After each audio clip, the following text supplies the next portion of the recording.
Hello. Welcome to another episode of the GSMC Wrestling Laureate Podcast, brought to you by the GSMC Sports Network.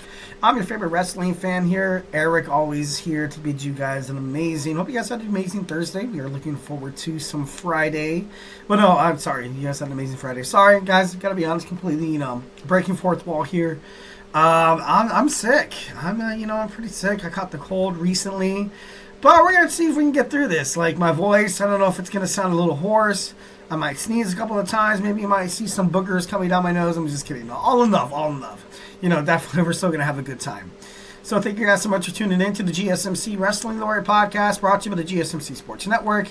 I'm your favorite wrestling fan here, Eric Rodriguez, every Monday through Friday, 8 p.m. Pacific Time, 11 p.m. Eastern Time. Here to talk about the greatest thing in the world, professional wrestling, all the action inside and outside of the ring. Backstage curtain calls, rumor, and drama. We also talk about superstar and active statuses, injury updates. We talk about, contract extensions, negotiations, and new signings. We talk about promotions from WWE to AEW, to Ring of Honor, to New Japan Professional Wrestling.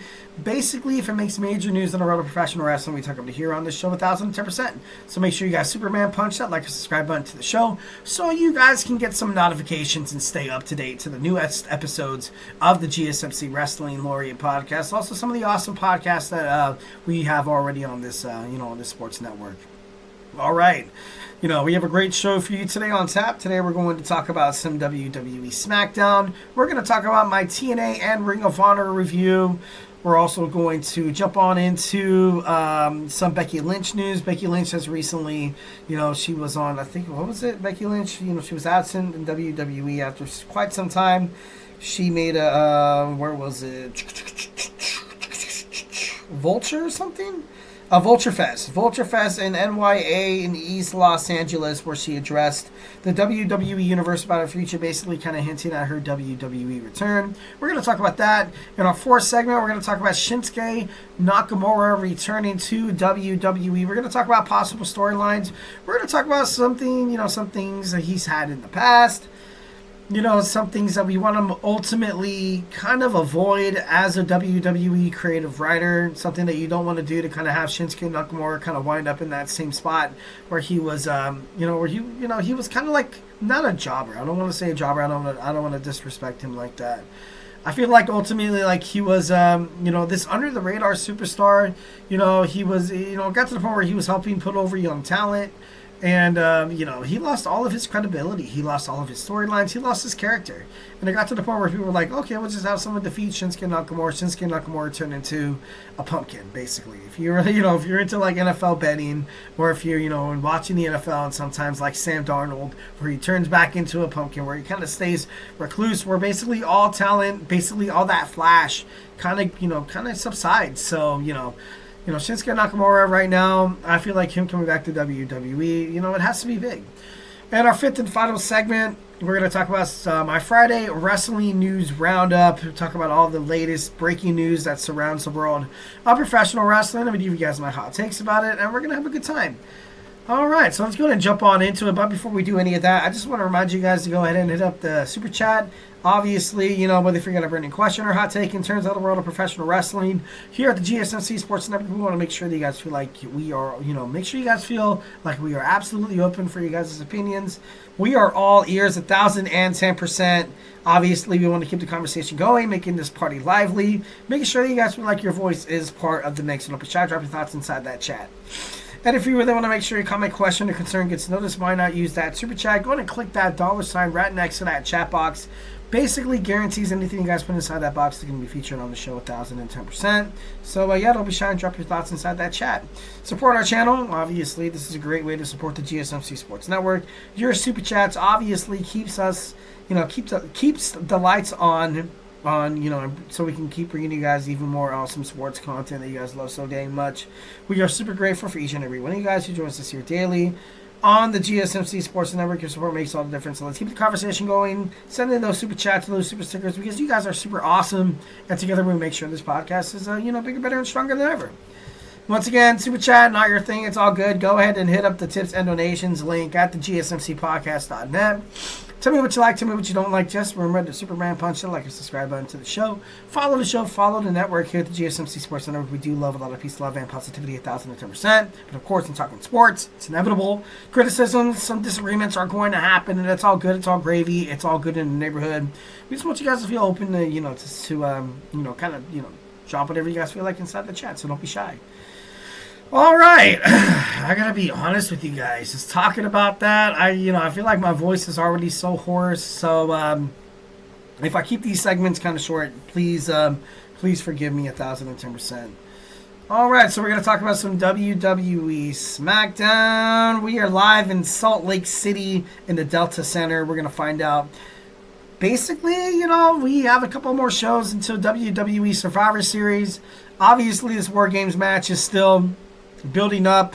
It's still getting to the point where who's going to be this fifth guy for Roman Reigns? People think maybe it could be Brock Lesnar. People think maybe it could be CM Punk. CM Punk, obviously, his anniversary return date to WWE was obviously last year on Survivor Series, and he's a Paul Heyman guy. And when Paul Heyman, started doing this with Roman Reigns, he said the number one thing was that I don't ever want to attack CM Punk. That's kind of like my dude. That's my guy. Obviously, on screen and also backstage, these guys are, very, very, very close. So, will he come back to help Roman Reigns and the original Bloodline? Maybe.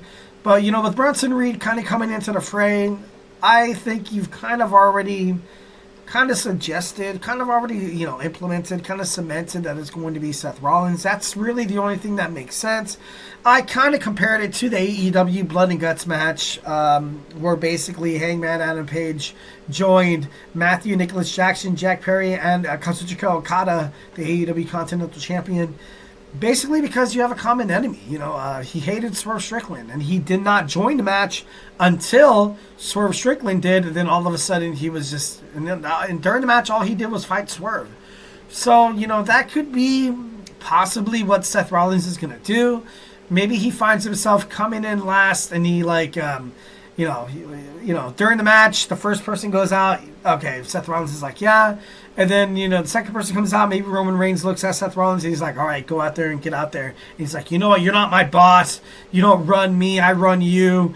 And then, someone like Jimmy or Jay or Sammy goes out. And then when Bronson Reed goes out, that's when Seth Rollins is going to step up. That's when he's going to go out there and fight Bronson Reed. And I think during the match, you're going to have that point in the match where you're going to see Roman Reigns and Seth Rollins kind of look at each other in the eyes, kind of have this, are they going to kill each other? Are these guys going to attack each other? Is this going to be, something bigger than it actually already is? And I'm excited for that. I can't wait to see that. I would love to see these two ultimately go at it in a WrestleMania kind of spectrum, and would be so dang awesome to have this in WrestleMania. Oh my God, Seth Rollins taking on Roman Reigns would be so sick, and I'd be down for it. I can't wait. Bianca Belair takes on Blair Davenport and Chelsea Green in the WWE Women's United States Championship. I have high hopes for Chelsea Green in this match. I have high hopes for Bianca Belair. Blair Davenport, ever since being drafted WWE SmackDown, none of her story, she had her little feud with Naomi, and it was cool. It was interesting. A lot of us, including me, I expected more from Blair. I thought we were going to have more of a storyline established, but, in the end, she kind of attacked her, and then nothing really came out of it, after. The storyline was kind of dropped, ultimately. So then you have Chelsea Green. Chelsea Green is the ultimate antagonist, what I keep saying. Right now, the WWE Women's Champion, Nia Jax, she's unstoppable. So that makes me feel like maybe Tiffany Stratton's going to cash in on her. I'm kind of almost certain she's going to be, she's going to cash in on her. So, it should be pretty interesting to find out what happens tonight in that triple threat match. At this point, I got to be honest. I think it's pointless for Bianca Belair to kind of to win this match. She can. She can. Maybe down the line in the finals, you have her and Jade Cargill going at it. Ultimately, kind of creating like a wedge in their tag team, alliance that they have here. which would be very entertaining. I feel like these two girls are going to have a future. They're going to fight against each other for generations of WWE, so it should be interesting to find out what happens tonight. Cody Rhodes head-to-head taking on not Kevin Owens. They're gonna talk. They're gonna talk, and it's gonna end with them beating the hell out of each other, and then you're gonna see former WWE superstar Jason Jordan, former WWE superstar Jamie Noble come out to kind of separate these guys, and that's how it's gonna be. And we are going to have a WWE Championship match taking place at Survivor Series with Kevin Owens taking on the American Nightmare Cody Rhodes. That's really the only angle it could be. This is the only, the only way that this could actually make sense. Cody Rhodes, Kevin Owens had 2 chances. His first chances, he could have damn near beat Cody Rhodes if he did not, kind of side with that babyface, kind of refused to take advantage of Cody Rhodes being injured. And then in the second match, then you kind of had Cody Rhodes, kind of doing Cody Rhodes things. And then, to be honest, I got to be honest, I think I'm mistaking Cody Rhodes' match. No. I think they fought each other twice. I'm not too sure. No, I think it was once. So them going part 2, it'd be awesome. It'd be awesome if Kevin Owens picks up the victory. Kevin Owens right now has not been signed to WWE contract, so maybe this could be a way of kind of buttering him up. If Kevin Owens leaves WWE and winds up in AEW, I feel like he'd be great. 1,010%. But obviously, the success, you want to be featured on television as much as you can. So, sometimes you got to take a pay cut to, have the overall, betterment of, your whole career ahead of you. So, it could be that. All right, we have the LA Knight who was attacked by the returning Shinsuke Nakamura. Potentially, we can have a head-to-head match for the United States Championship taking place at Survivor Series.